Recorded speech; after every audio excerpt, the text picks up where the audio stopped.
Attorney general সরকারি কর্মকর্তা কিনা এবং তিনি তার পদে থাকা অবস্থায় পার্লামেন্টারি ইলেকশন করতে পারবে কিনা, এই কোয়েশ্চেনটা এখন একটা বার্নিং কোয়েশ্চেন।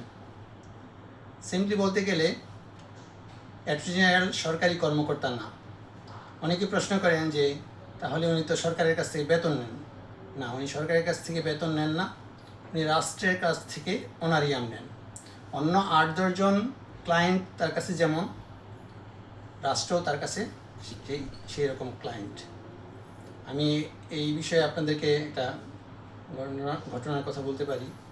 তখন মাননীয় চিফ জাস্টিস সুরেন্দ্র কুমার সিনহা সাহেব, তখন চিফ জাস্টিস, তার কোর্টে তখন অনারেবল অ্যাটর্নি জেনারেল একটা মামলা করতেছিলেন।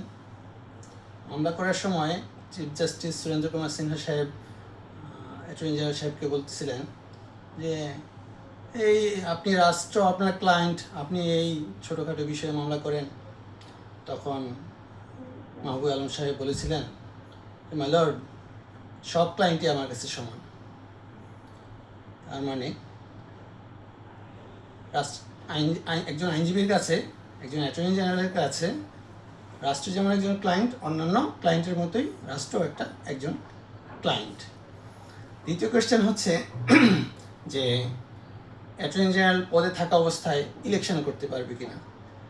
সিম্পলি বলতে গেলে আইনগত কোনো বাধা নেই, কিন্তু এখানে একটা বিষয় হচ্ছে কনফ্লিক্ট অফ ইন্টারেস্ট অ্যারাইজ করতে পারে ইন ফিউচার। কারণ একটা দলের নমিনেশন নিয়ে উনি যখন এমপি হয়ে পার্লামেন্টে গেলেন, তখন দলের ইন্টারেস্ট এবং রাষ্ট্রের ইন্টারেস্ট তখন কনফ্লিক্ট করতে পারে। তখন উনি কোন দিকে প্রেফার করবেন সেটা একটা আলোচনার বিষয় হয়ে দাঁড়ায়। আর তার পদটি লাভজনক পদ কিনা, এটাও একটা সাংবিধানিক আলোচনার বিষয় আছে।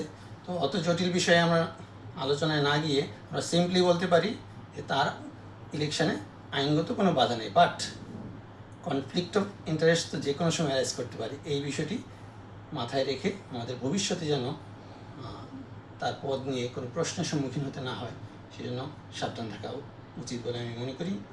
তো সবাই ভালো থাকবেন। আসসালামু আলাইকুম।